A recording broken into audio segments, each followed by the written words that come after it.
when you have great translators, and while I will take this benefit of using the translation, so I will speak in English, but then I will be able to entertain your questions in Russian. To sit on the table with the Helsinki Committee, different Helsinki committees, because I think that the Helsinki Declaration of 75 is the central piece of general acceptance, international acceptance, also by the Soviet Union, of core human rights. And they started a process which still today has brought many very positive developments, despite some steps back. And I think it's also not a coincidence that Jabloko is the Human Rights Party, and I don't think that it is. Funnily, the new translation of human rights you mentioned, как права человеческие, это очень похоже. It's very similar, like the German word Menschenrechte. So the word doesn't matter, I hope.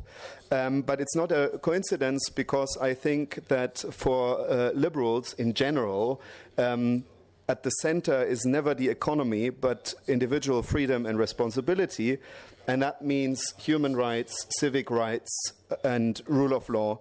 And that is very closely related. I think no other political value system has such at the core this relationship with the human rights movement.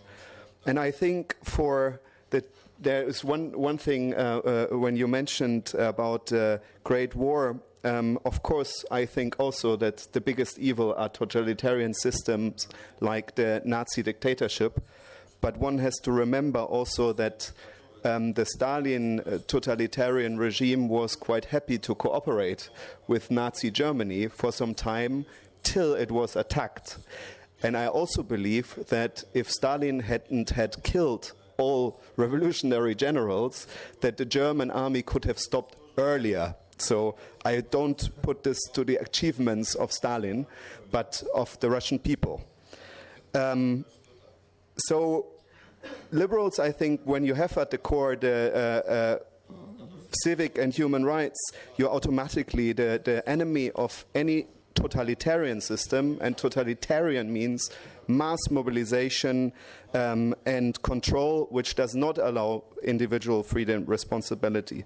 So thanks to the Helsinki process, we have a system which nobody can call foreign values or European values that are not part of any other country, because we all signed this together.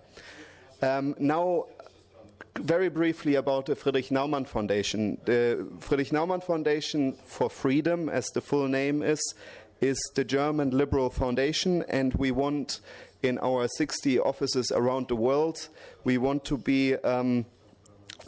work for these liberal values, and also we want to be a platform and a unification force of liberals wherever we are. And that's also why we have an old and very good relationship with Jabloko.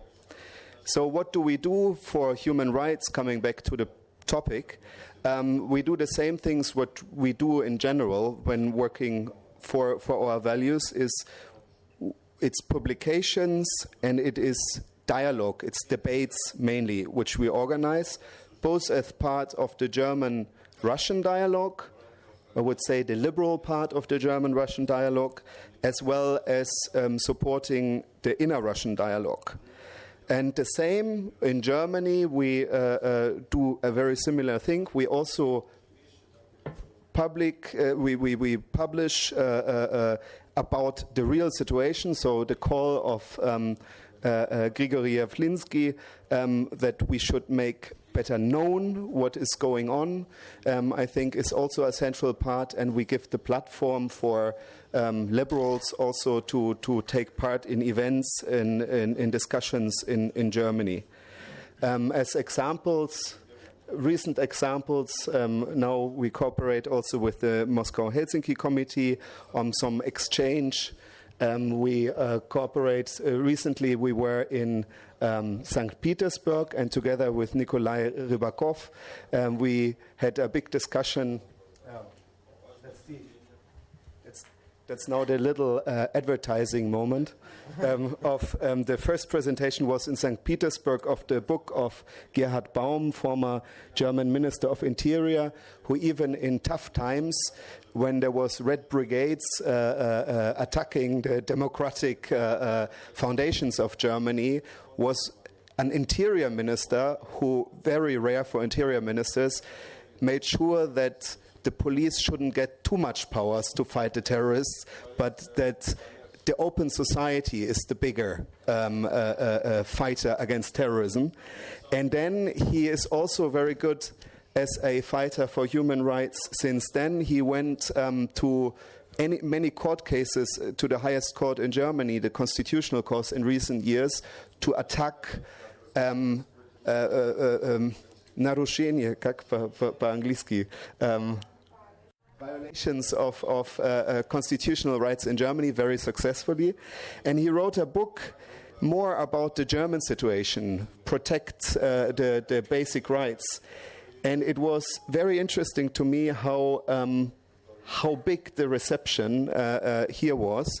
And that is also why I want already to invite you, whoever is next week on Thursday in Moscow, we will have a presentation with Sabine Leuthäuser-Schnarrenberger, the former Minister of Justice in Germany, and a famous human rights fighter also in the Council of Europe, who wrote the foreword for the Russian edition. And we will have a debate at the Higher School of Economics about the book, but mainly about the same subjects, about human rights, which we debate here. Now I want to stop my talk, and I hope that we'll have a lively discussion about the details. Thanks a lot.